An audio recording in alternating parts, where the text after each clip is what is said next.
What is going on YouTube and Twitter? This is another edition of 717 Sports Chat Live. I'm your host, Marques J. Witherspoon. How's everybody doing in the 717 and abroad today? Of course, another cold day up here in Pennsylvania. Didn't get those crazy winds, though, as expected. I'm pretty sure a lot of other places did. It was expected to be like something like 40-mile-per-hour winds, stuff like that. But, didn't get that bad up here, but it was still obviously cold. But it's another day, got the day off work, trying to get this content out there, got some topics we want to talk about today. So once again, don't forget to hit that like and subscribe button on the YouTube page. The support is greatly appreciated, as well as hit that notification bell so you get all the latest content updates, as well as drop a comment in the comment section when I'm talking about these topics. Let me know what you guys think. Give me your opinions, your thoughts, your analysis on all the topics that we talk about on this live stream. So with that being said, we're going to delve into these topics here. So first topic, obviously, we want to talk about is AFC and NFC championship games yesterday that took place. Before we get into it, got a short, video package.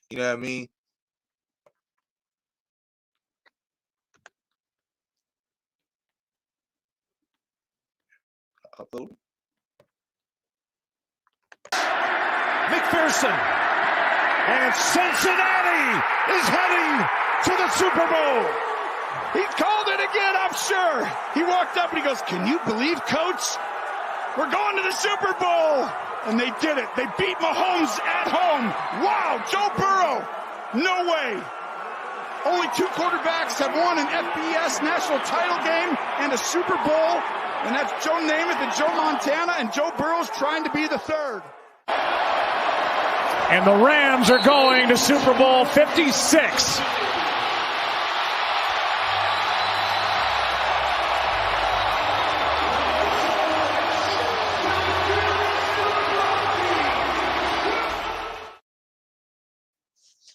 All right, so obviously, Super Bowl stage is set. It will be the Los Angeles Rams versus the Cincinnati Bengals. One of the the Rams were a heavily favored team to go to the Super Bowl. They were a pretty, well put together team already. Everybody knows eventually in the middle of the season they went and grabbed Odell Beckham, especially after Robert Woods got hurt. They picked up Von Miller, so then that only increased their chances of possibly making the Super Bowl even more. Cincinnati obviously was the Cinderella story and all this. Nobody even expected them to get this far. I personally had them winning their division. I thought they would make the playoffs. I thought that they were, especially if Joe Burrow could stay healthy, they were good enough to do so. They had that good young receiving core and just good young offense altogether, and they got some pieces on defense. So I definitely thought that they would make, win their division and get into the playoffs, get it like a wild card, but I did not expect them running the table and getting all the way to the Super Bowl. So the first game we obviously going to talk about is the Chiefs. We're going to recap the Chiefs and the Bengals and why, and we're going to talk about why Kansas City choked. Well, obviously everybody knows, you watch that game, that Kansas City jumped out at home to a big lead early, 21-3. They looked sharp. The offense was moving up and down the field, doing whatever they wanted against Cincinnati. Cincinnati's offense kind of came out a little stutter stepping, that crowd noise was real up there in Kansas City. So a little bit of nerves early on for Cincinnati in that game, and Kansas City took advantage and did what Kansas City was expected to do. They looked crisp on offense. The defense got after Burrow a little bit in the first half. That didn't really accumulate any sacks, but they did just enough, to get the Bengals plays early on as a stall. So obviously, KC in the first half jumps out to a 21-3 lead, but it's worth to note before the half ends that Cincinnati cut the lead to 21-10, and before the half ended, before the first half ended, that Kansas City was on their own goal line, about to score again. Now, this is significant. The reason why this is significant is because this whole situation alone changed the entire course of the game. So Kansas City's on their goal line, about to score. Look like they're about to score again. First down, don't get it. Second down, don't get it. Third down, don't get it. They go for it on fourth. And Cincinnati stops them again. But the thing is the play calling that was called on that last play. They threw it behind the line of scrimmage to Tyreek Hill in hopes that he can, like a quick screen, in hopes that maybe he can get a block and just run in. That was a bad play call. You're right there. Just throw it towards the end zone or go for the 3 points. Go for the 3 points. Because if you think about it, if they even go for the 3 points, they win this game. They're the ones winning 24-27. If they kick that 3 points earlier before, instead of going for it on fourth down, that's number one. Number two, you throw the ball behind the line of scrimmage. I don't understand that play call. You got to throw towards the end zone. You have the players to do it. You have big bodies in Kelsey, Pringle. I just did not understand that play call. And that right there changed the entire momentum of the game. Because not only did that prevent Kansas City from scoring 7 more points, which would have had them up 28-10. They would have been up 28-10 going into halftime. That gave Cincinnati's defense the momentum that it needed. That, hey, we can go out there, we can shut this offense down. We can stop them from scoring. We just got to stop them from getting the ball down this deep. And that's exactly what they did in the second half. The Cincinnati defense was fantastic in the second half. They didn't give up anything. 3 points in the second half, Cincinnati defense gave up. They started getting pressure on Mahomes. They started making life difficult. They started tightening up on those routes, not giving up, not even 10, 15-yard passes here and there. And of course, on the final drive, when KC needed that field goal, obviously that happened. But we're talking about from the third quarter to towards the end. That defense did a fantastic job making adjustments. And also, Kansas City, they just didn't be aggressive enough like they was in the first half. I feel like that them not scoring that touchdown before halftime on the goal line, I feel like that mentally demoralized them. I do. Because it's just after that sequence, and then they go into halftime, that Kansas City offense did not look the same. They did not look like they had the same drive or motivation. They didn't. They looked mentally demoralized. And Cincinnati's defense made the adjustments and came out with all the momentum. Everybody knows football is about a game of momentum. That was such a big momentum shift for Cincinnati to stop Kansas City on their goal line. That changed the entire course of the game. Think about it. If Kansas City scores a touchdown going into halftime, they're up 28-10. The final score of this game was 27-24. So even if Cincinnati scores 27 points, KC wins by 1 point. Barring Cincinnati, would score if they would score any touchdowns and not complete the 2-point conversions. But then if you also think about it, if Kansas City goes for the field goal instead of getting greedy and going for the touchdown, they're up 24-10 going into halftime. And then at the end of regulation, when they kick the field goal to go into overtime, they win the game. That's the game winner. They would have won 27-24. Had they not got greedy at the goal line and just went for the field goal, it would be the same score, just in Kansas City's direction. And I see a lot of, sports shows out there. I saw a little clip this morning, Rex Ryan blaming Patrick Mahomes for that loss. No, it wasn't just Patrick Mahomes. It was the coaching. It was the coaching. How can you not say it was the coaching? It was the coaching. You, on your goal line, instead of throwing the ball towards the end zone, you throw it behind the line of scrimmage. On 4th down, to Tyreek, you know they're rushing. You know they're coming in. They're trying to get to Mahomes. Why would you call that? And then 2, why wouldn't you just take the points? You had all the momentum. If you take the points, you are in the Super Bowl.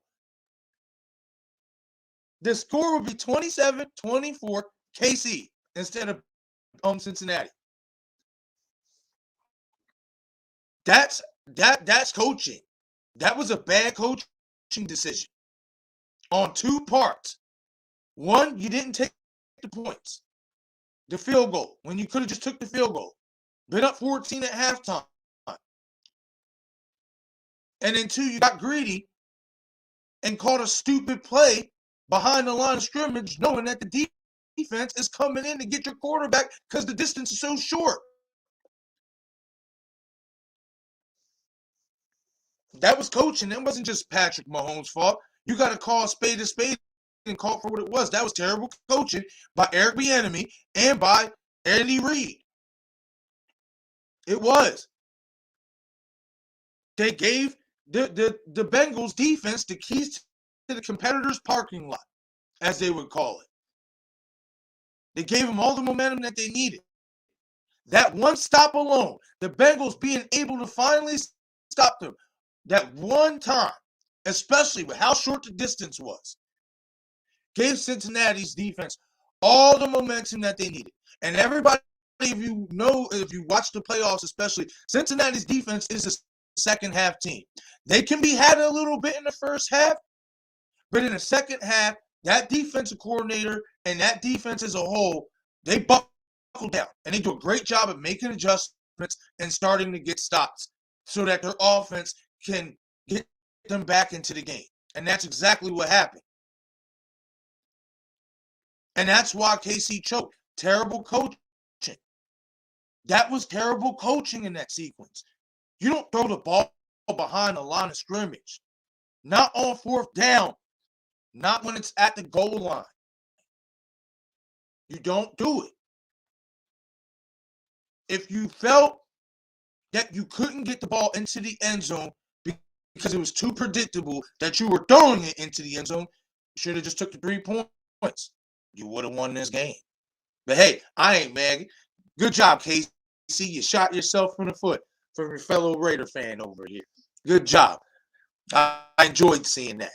I did. You know what I mean? Shoot. We can't go to no Super Bowl, neither can y'all. You know what I mean? But y'all did it to yourselves. I was dumbfounded by that, y'all. I was so dumbfounded by that. I did not understand what the hell, who made that decision. You on 4th down in the AFC Championship game at home. Let's go. We're going to go for it on 4th down, but we're not going to throw the ball in the end zone where we need to. We're going to throw it behind the line of scrimmage. And Tyreek, you go ahead and try to get a block and make a play. That's terrible coaching, especially in such a pivotal situation. Because as a coach, you got to know, if this defense gets to stop going into halftime, not only do we not score points, that gives them momentum. That was bad coaching.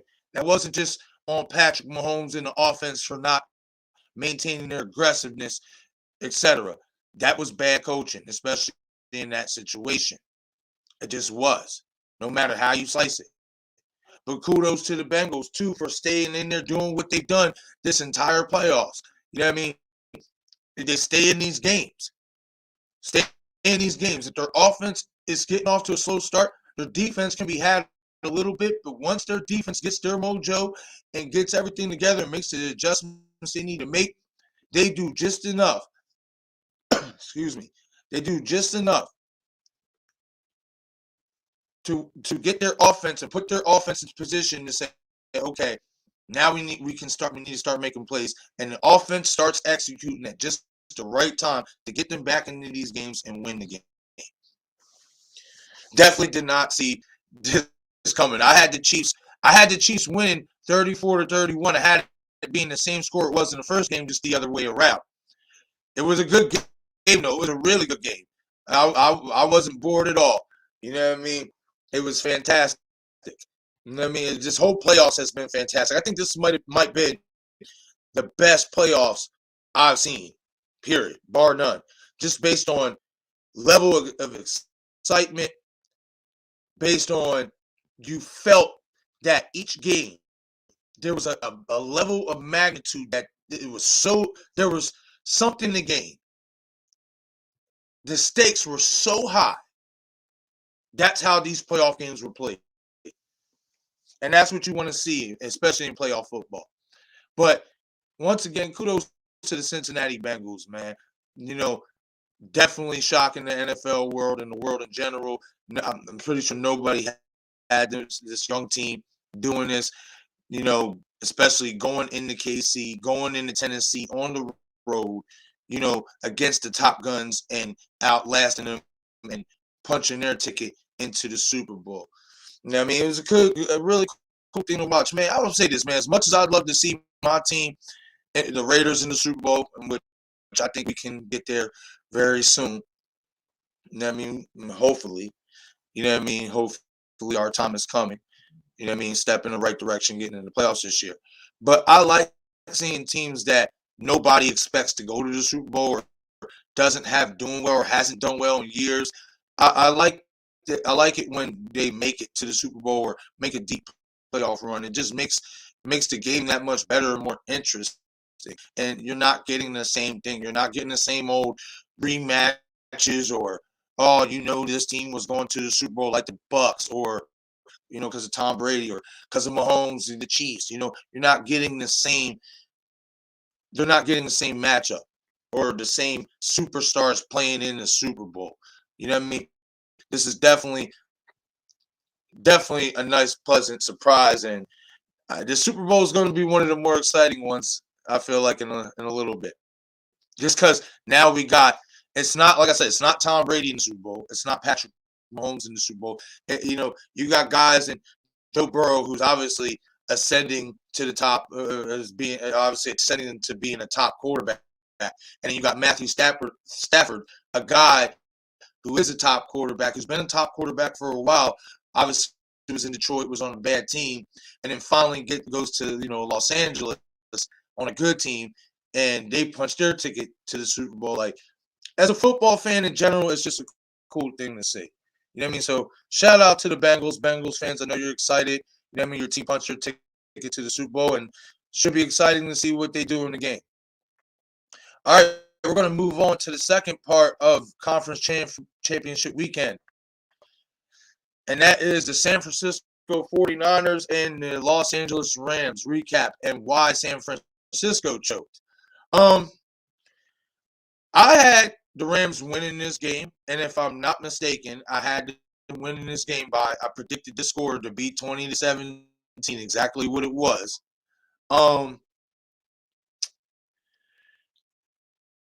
San Francisco, man, it's sad because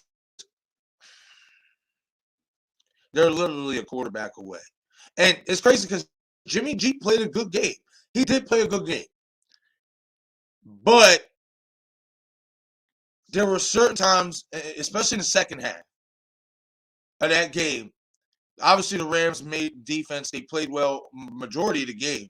You know what I mean? Didn't give up a whole lot of ground. You know what I mean? But Jimmy G was accurate for the most part early on. He was, you know, making good throws, making good decisions with the ball. But then in certain aspects, Jimmy Gag showed up. Like, in particular, he had a wide open George Kittle touchdown, or at least a big game, a very big game. But I want to say it would have been a house call in the first quarter. I believe it was on that first drive, if I'm not mistaken. George Kittle was wide open over the middle, and Jimmy G overthrew him. And I literally sent my buddy a message, and I'm like, yo, man, quarterback. Like, come on. You know what I mean? Like, can't be throwing the ball like that. You know what I mean? He's wide open. And opportunities missed like that. Now, I will say that people say, oh, well, the defense choked down the stretch, this and that. Well, that defense got tired. They were on the field for a long time, especially when the offense was stalling. You got to keep that in mind. And that played well into the Rams' offense's hands. That defense of the Niners did a great job of, containing for as long as they could. Couldn't really do much with Odell or Cooper Kupp. But for the most part, you know what I mean, they did a good job for the most part for the majority of the game of bending and not breaking until they finally did break. And I think that was more fatigue than anything, more than play. You know what I mean? I think they got tired. It was on the field for a long time. The Rams controlled clock. It showed a stat in the first half. The Rams were controlling clock for I want to say over 10 minutes. That defense, that San Francisco defense, was on the field for a long time. And that's why that's what eventually led to them choking. It was the fatigue of the defense and the missed opportunities by the offense. That's what it boiled down to. It was a classic. It was a classic defensive game. If you really think about it, you at one point San Francisco had a 10-point lead, but this game was nowhere near like the offensive explosion, you know what I mean, type of game. None of that. This was a pretty classic defensive game. These guys, both defenses came to play. The Rams defense definitely kept them in the game. Played a really solid game throughout.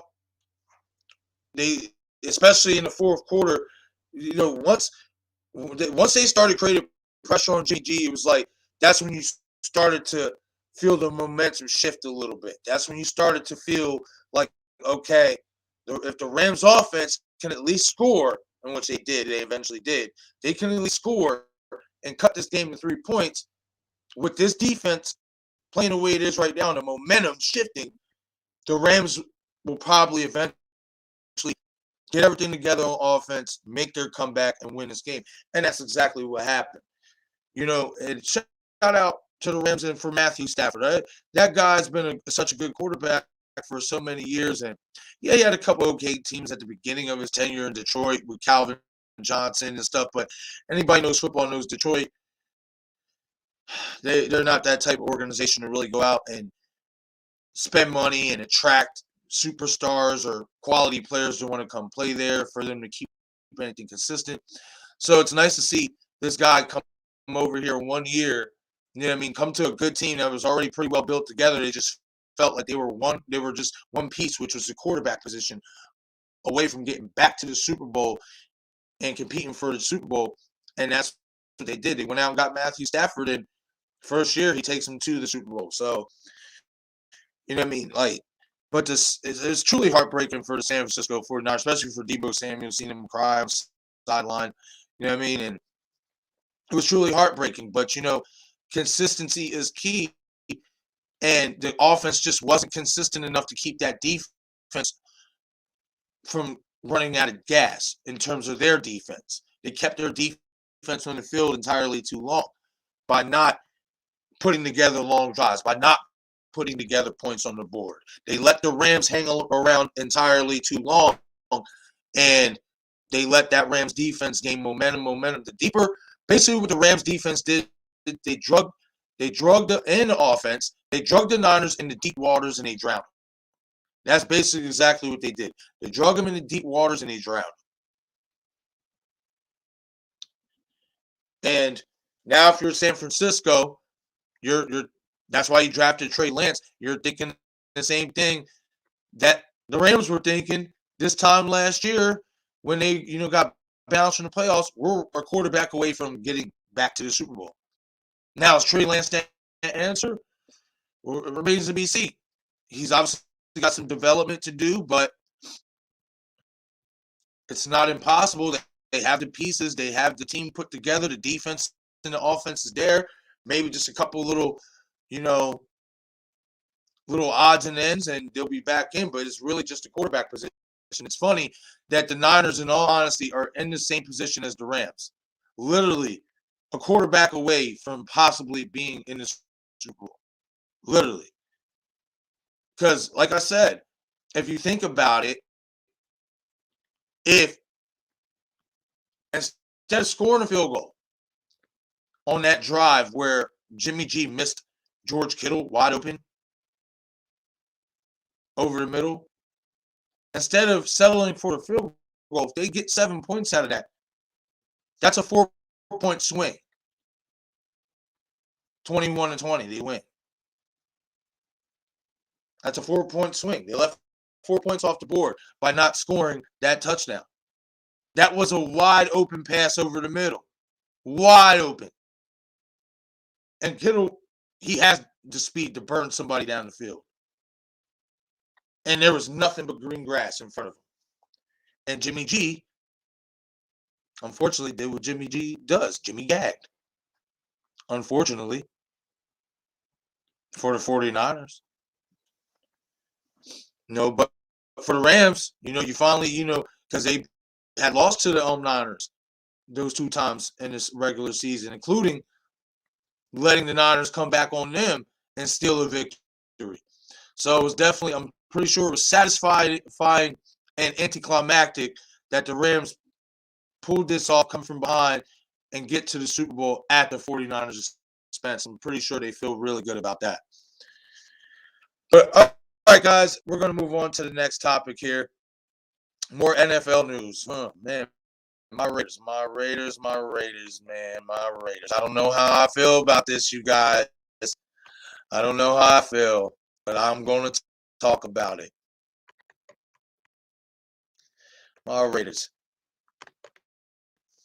Josh McDaniels and Dave Ziegler, who is a player personnel executive for the New England Patriots, are expected to be hired as the head coach and the new general manager for the Raiders.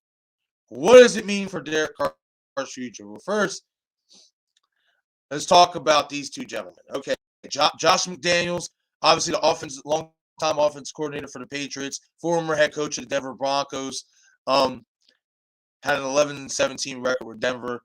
This is way back when, I'm not going to eat his lunch over that. You know what I mean? I don't think Denver was really a particularly a good franchise or a good team really at that point. So, you know what I mean? But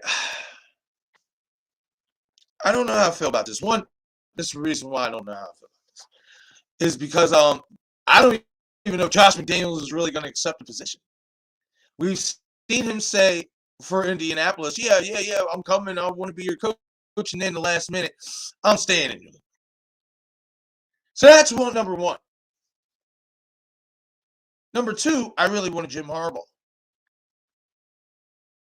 But number three, and this is the most important reason why I'm iffy about this, at least on McDaniels' part. We'll touch on Ziegler here in a second. Because I don't know much about him other than what I read about him, and some of the stuff sounds promising, I will admit. Now, on Josh McDaniels' part, why I'm iffy. Well, it's because I just don't know. I look at the track record of New England coaches. Look at the track record from New England coaches that get hired elsewhere as head coaches, coordinators from New England that get hired to be head coaches for these teams, for these other teams. You look at the track record from New England coordinators going to coach other teams in the pros, it's not that successful. It's not. You look at Bill O'Brien. Maybe he was the most successful one. And that was only because Houston couldn't get their head out of their own ass and learn to fire him when he needed to. Up until they finally did. He had a couple winning seasons, but that's about it. He had more bad decisions than good. Then you look at Matt Patricia, the Lions. God awful. did nothing to turn that franchise around. If anything, set them back even longer for a turnaround. Brian Flores.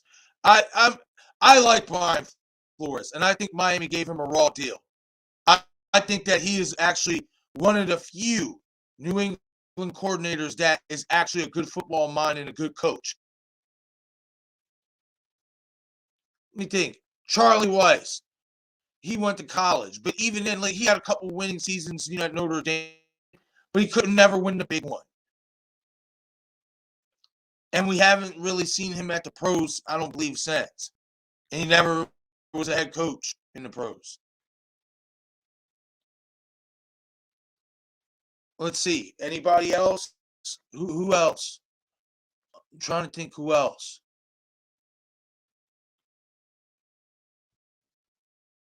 But just those names I mentioned alone cause for panic.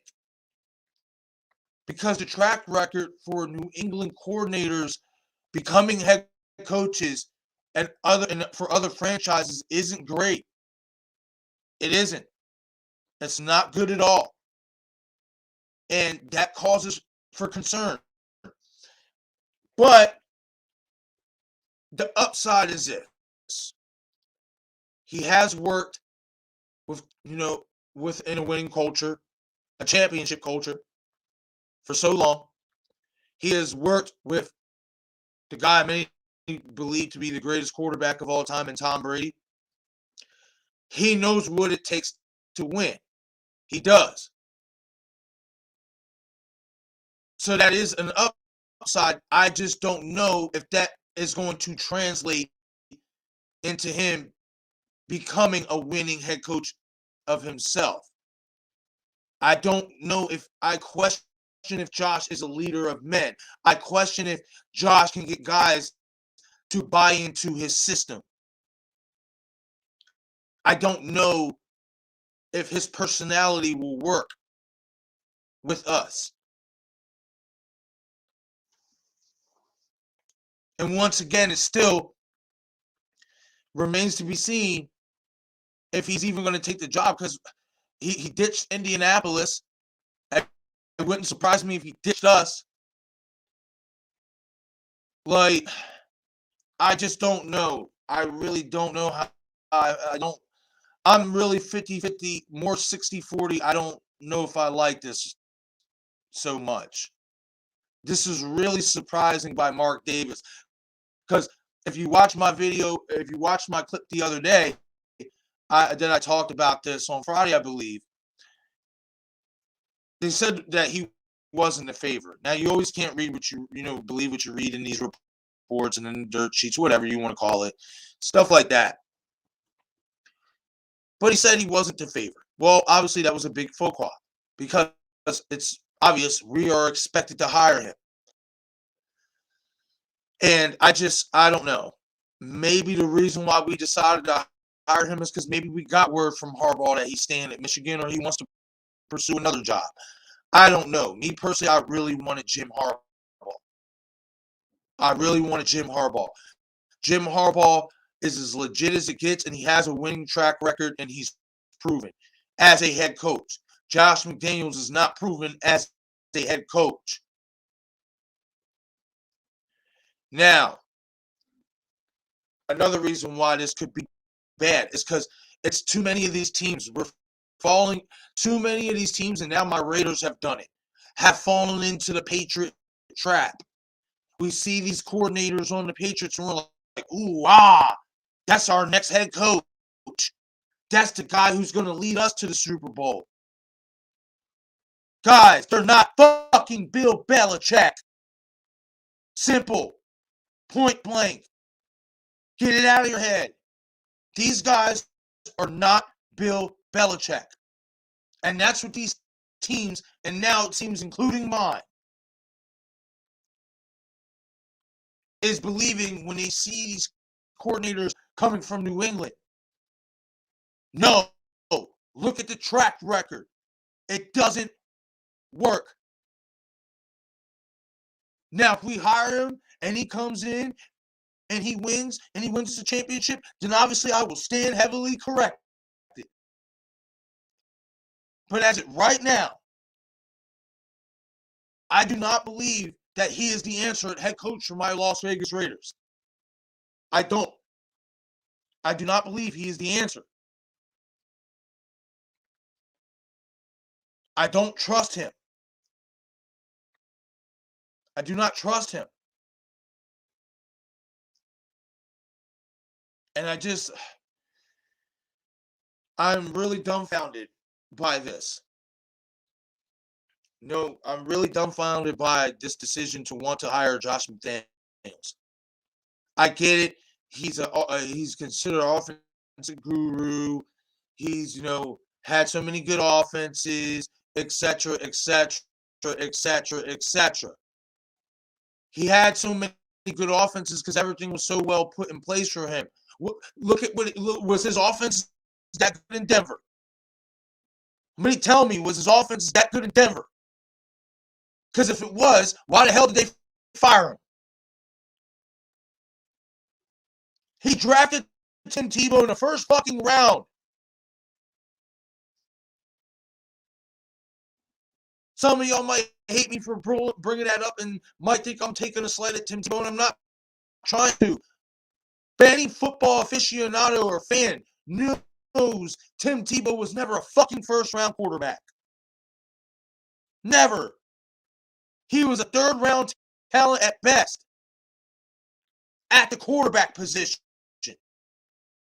And this fucking guy decided to take him in the first round. How did that work out? Oh, yeah. They got to the playoffs. And they won, something what Tebow did after, obviously he left. You know what I mean? But Tebow got them to the playoffs, an 8-8 record. You know what I mean? Squeaked them into the playoffs, won a playoff game. But we knew that style of play from him wasn't going to last long term.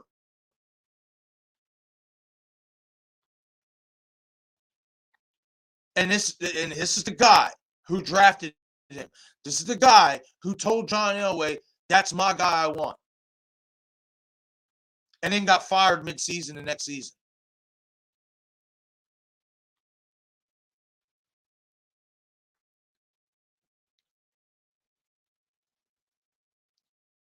I just don't know.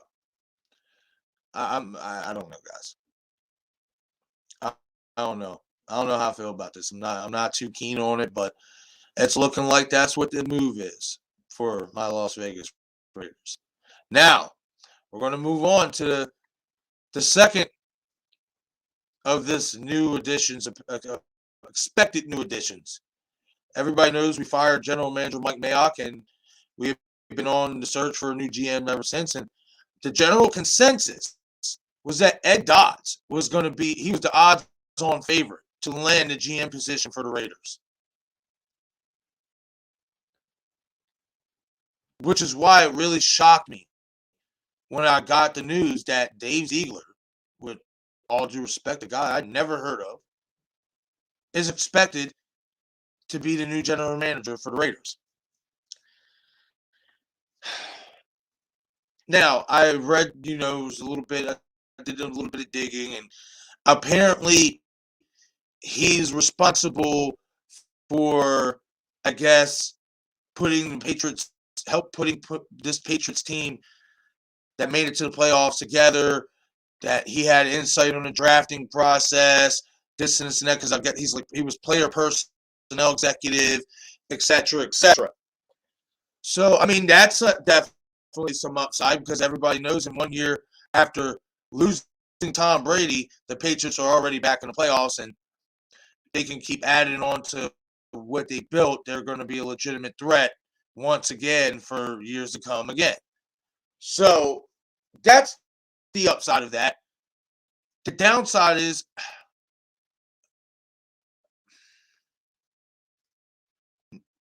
not much experience. I don't know much about him. With Ed Dodds, he has tons of experience. He's an assistant general manager. So that tells me he has some knowledge of what the fuck a general manager is supposed to be.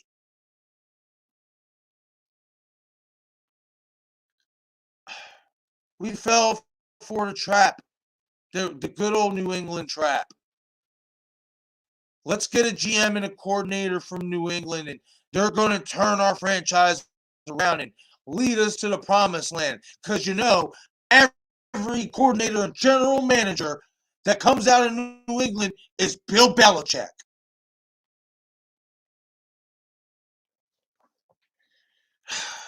I'm not keen on this, you guys, as you can tell. I'm not. I don't know. What the hell is Mark Davis doing? I don't know what he's doing, guys. I mean,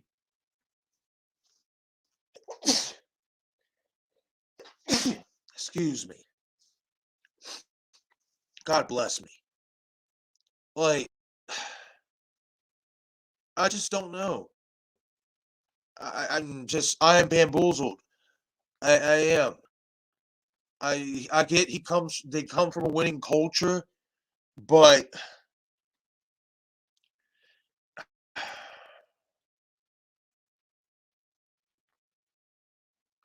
I don't like it. I don't. I don't like it. I don't trust Josh McDaniels. I don't even trust he's going to take the damn job. I'm kind of hoping he doesn't.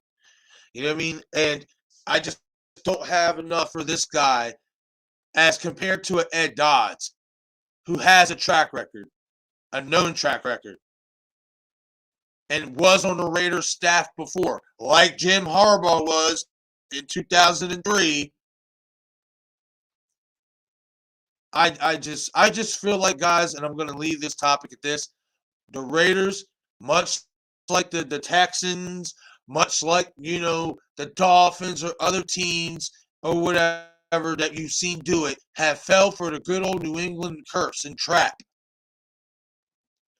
Let's hire a coordinator and a GM, a guy who can be our GM from the Patriots staff. And because they come from that winning culture, let's see if they can install that same culture here. And once again, look up the track record. It doesn't work. But maybe I will be proven wrong. We will be see. We'll see. It remains to be seen. But we'll see, I suppose. First, we got to see if it's going to be official and if McDaniels is really going to take the job as well as Ziegler. We shall see. I'm sure we'll get some news on this later on today. All right, we're going to move on.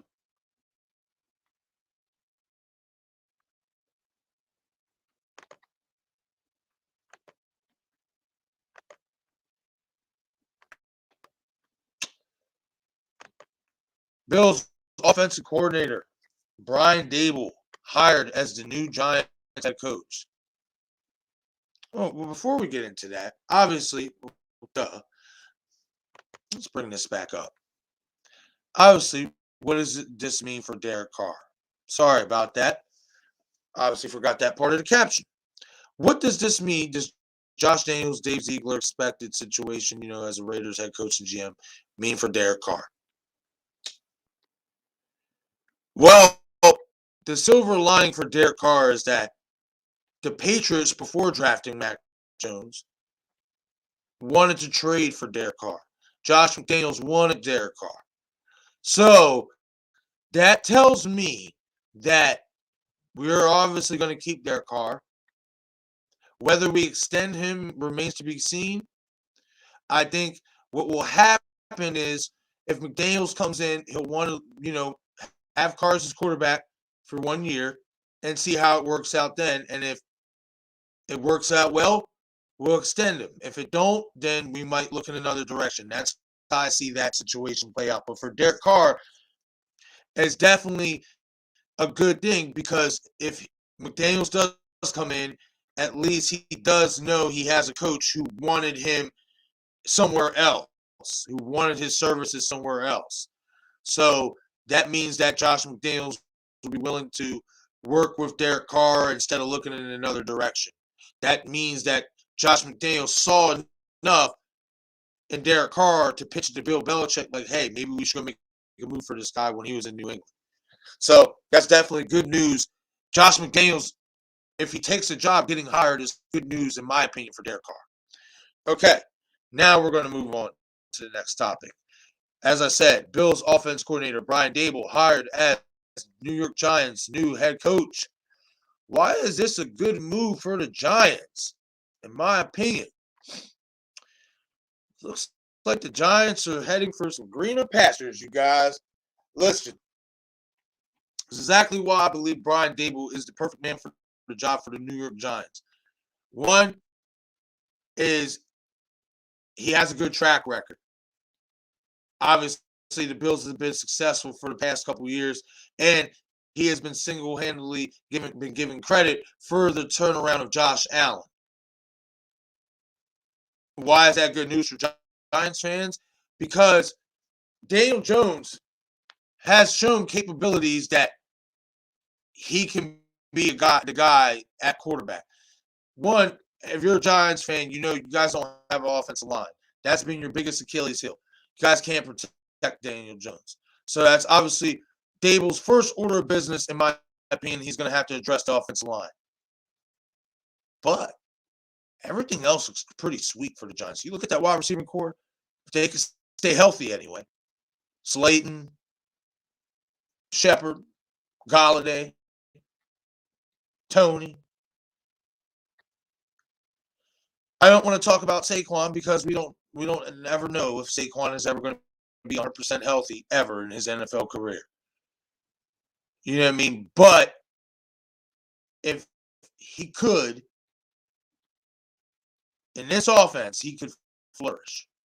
Because I think Brian Daboll is a really good offensive mind. Now, but why is this such a good move for Daniel Jones? Listen, honestly, let's really be honest here. Let's break it down. Daniel Jones is the Josh Allen, what Josh Allen was his first couple years. Inconsistent at times, but your promise. Showed at times looked like he wasn't the guy. At times looks like he is the guy. But has tremendous athletic ability. He can run the football. Daniel Jones can run. He has a strong arm. It's the same thing with Josh Allen. What was the biggest thing with Josh Allen that they said coming out of the draft in his first couple years with Buffalo? Big arm, inconsistent with that big arm. What did Brian Daboll do? Coached him up. Got him the help he needed. Sent him to I believe it was a pitching coach to help alter his Josh Allen's throwing motion.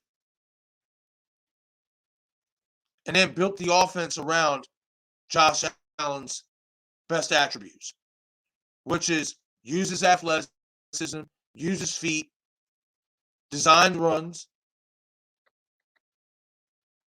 intermediate passing. I think this guy is the right fit for the Giants. I do. I think he is going to turn Daniel Jones just like he turned Josh Allen. And he has the pieces in place to do it. They just need to address the offensive line. That's it. And obviously the defense. I'm sure he'll get that taken care of as well. It'd be interesting to see who he'll put in place as defensive coordinator, etc. But I like this move for the Giants, especially for Daniel Jones, because, like I said, to me, in my opinion, Daniel Jones, his first couple years reminds me of what Josh Allen was his first couple years. He's shown promise, but he's wildly inconsistent. I think Brian Daboll can do the same thing with Daniel Jones. As long as Daniel Jones, they can keep him healthy and keep the pieces around him healthy, I think that Brian Daboll can build a good unit out there for the Giants, and New York Giants football might be back sooner rather than later. I really like this hire for the Giants. I do. I think it's a really good move. All right, we're going to move on. NBA news. The Sacramento Kings I read a recent report on ESPN this morning that Sacramento Kings have officially, like, they're already 1 foot out the door, but now they are officially back away from the potential of a Ben Simmons trade, citing steep asking price from the Sixers brass. Well, guys, this is nothing new that we don't know. This is what the Sixers brass has done since the start of this madness. It's been well documented. They want entirely too much for Ben Simmons, considering the production that Ben Simmons has put out on the court. The Sixers wanting 2-3 first-round draft picks plus a star player, or 2 first-round draft picks plus a potential star player, like possibly a Tyrese Halliburton or De'Aaron Fox, like just obscene asking prices like that from the 76ers are what driving teams like the Kings and other teams away from the table to where they don't want the services of Ben Simmons. Listen, guys, it's nothing new. If these teams felt Ben Simmons was that guy enough to move the star, sun, and the moon, they would take what the Sixers, what the Sixers, fuck, I'm fucking up, ain't I? What the Sixers, I'm fucking up just as bad as the Sixers are with this trade offers. This is how discombobulated this situation is, that they got me tongue-tying the situation. But the Sixers, my Sixers, are asking for entirely too much. I've said it, and I'm going to say it again until it happens and you relieve the stress off my shoulders that has been painfully tearing my shoulder blades apart. Month by month, day by day, night by night, second by second, minute by minute. Just get fucking rid of them for what you can. At this point, I don't even care if it's a second-round pick and maybe, or why don't you just do a straight-up trade? Just no picks, no nothing. A player swap.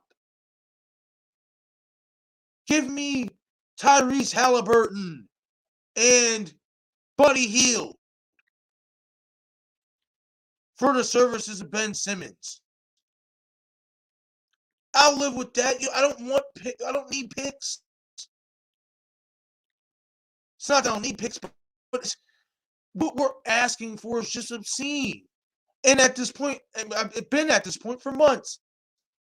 I'm just ready to move on. I'm ready for this to be over. But these guys, these Daryl Morey and Elton Brand, they keep playing games. And I don't understand what's there to play games with. He don't want to be there. Get him out of there. Get what you can and move on. Just get what you can and move on.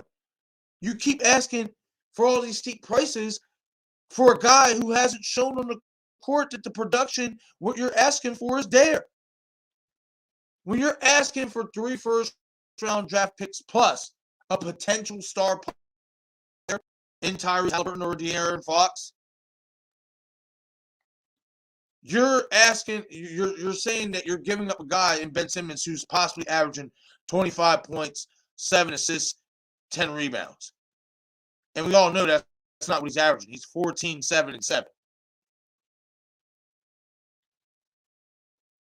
But we're asking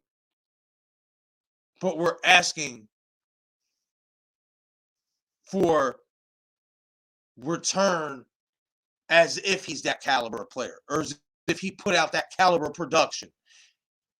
And it's just really annoying, and I just wish my team would just move on. And let's get this over with, because it's time. All right, move on to the next topic. Utah Jazz, shooting guard, small forward, swing player, Joe Ingles last night apparently has suffered, or the Jazz fear he has suffered a significant injury in his knee. And there's been no official update yet on what the injury itself is. But I wanted to note this because Joe Ingles has been a key cog in the Jazz's success for a good few years now. A good six-man piece, a good bench piece, former starter, you know what I mean? But now he's been a veteran presence on the bench and a guy who can come in and do multiple things. He can shoot, he can pass, penetrate. He can do just about anything. He can rebound. Like, he's a guy who comes off the bench and gives you energy.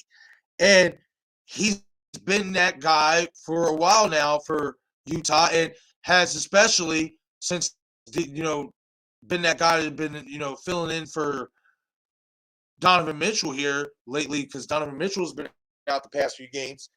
And it's a big blow to the Utah Jazz, especially for their bench.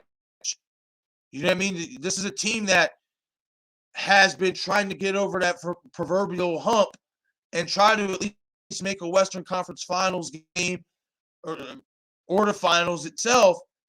They have the players and the pieces in place, but they just haven't been able to, exceed that expectation that has been set of them. Now this sets them back even a little bit more because, like I said, Joe Ingles he's a pretty significant piece, especially coming off the bench. He is.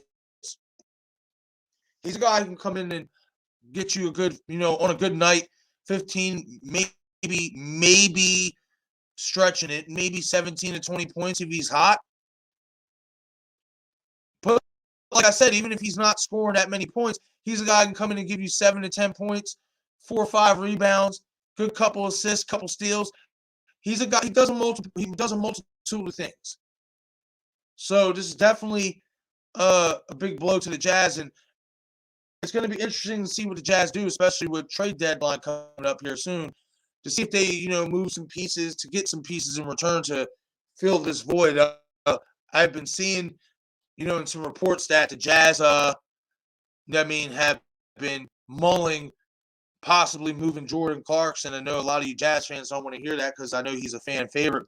But when you look at Jordan Clarkson's plus minus when he's on the court for the Jazz, it's not great. It's, like minus something. Look it up if you don't believe me. It is. So, wouldn't surprise me if the Jazz would move some pieces, to fill some potential pieces just to add some more bench depth, especially after losing a nice veteran piece like Joe Ingles.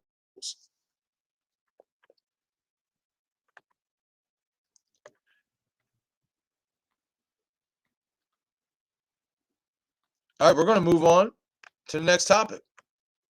More NBA news. LeBron James back in Los Angeles to remove fluid from his knee. Once again, LeBron is nicked up and is missing games, and I think it's now time to have that conversation. Are injuries a sign that retirement is now sooner rather than later for LeBron? Boy, let me get a drink here a second.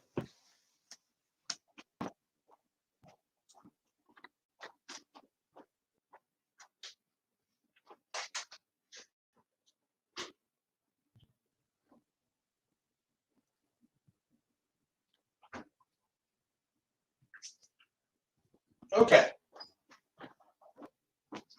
So,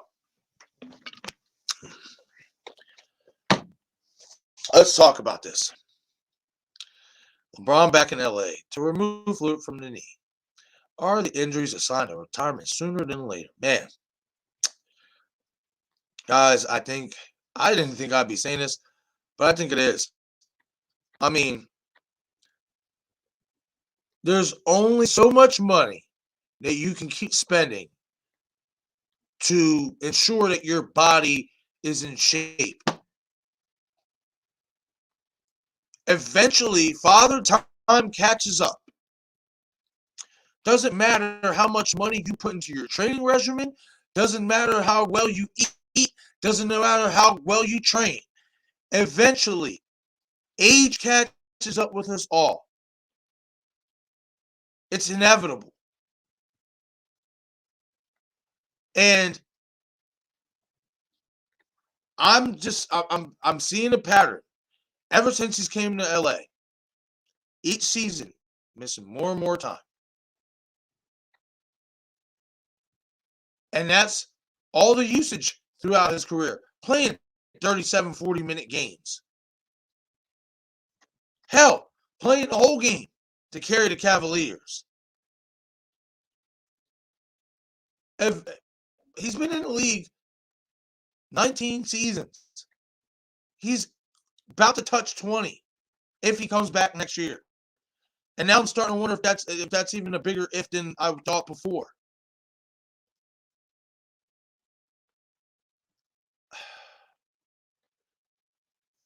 I do think that retirement is sooner rather than later. I know there's been speculation that he's been wanting to play into the league until his son Bronny comes. I don't know if that's going to happen. I just don't think his body's going to allow it. His body's telling him, listen, guys, in sports, especially, you know what I mean? I'm sure people who play sports will tell you this. There comes a time when your body is telling you to quit, and you got to listen to it. LeBron's body is telling him to quit. We can sit there and say, well, how can you say that? He's playing at such a high level, especially through that abdominal strain, this and that. Yes, he is. But then look what happens.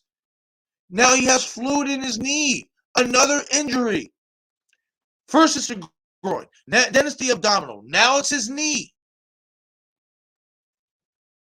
At some point, we have to come to the realization that LeBron isn't the same guy anymore. Can he still put up points and put up stats? Yes. But can his body do it for a full season? No, he can't. It just can't be done. And you have to wonder, how much load management does he need if you want to keep him around? Because this roster isn't built to win without him. It isn't.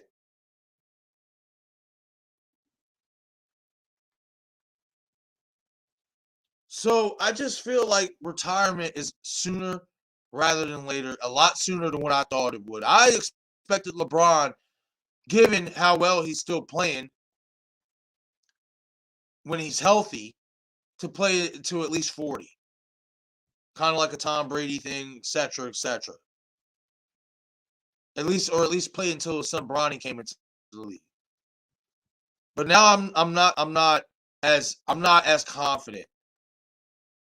I'm not as confident as I once was. I will be honest with you guys. I'm not as confident. Not as confident at all. I just don't. His body's quitting on him, and his body's telling him to quit, and it's okay. There's nothing. He has accomplished everything he's ever wanted to accomplish. He has 4 championships. I mean, a lot of you might say, "Oh no, he wanted to win more than Jordan." Guess what? Sometimes it's just not possible. You know, sometimes it just isn't possible.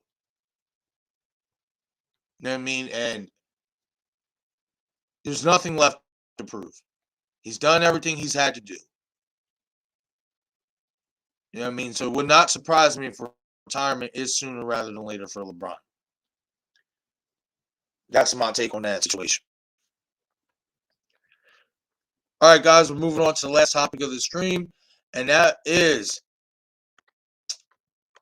well, if you're a fan of boxing, and I'm a fan of boxing, and I'm becoming an even more bigger fan of women's boxing here over the past couple years, especially with this, with the ascension of Amanda Serrano fighting on these Jake Card fights, you know, getting this exposure and all that. And I think it's fantastic for the sport of boxing and just women's boxing especially. For so long, women's boxing has had incredibly talented talented female fighters that haven't gotten the recognition. Look at, I would say Layla Ali was, because of her name, she was, noticeable. But you look at Christy Martin, Ann Wolf, fighters like that, were great fighters that really didn't get. I mean, Christy Martin did get, because she was heavily featured. But I'm talking about fighters like Ann Wolf and Amanda Serrano, great fighters who had a little bit of notoriety, but not much. But thanks to the success, obviously, of these Jake Paul undercards and these fights on Showtime, Amanda Serrano has ascended into a top draw in boxing, period. And now we are headed towards the biggest fight in women's boxing history between Amanda Serrano and Katie Taylor.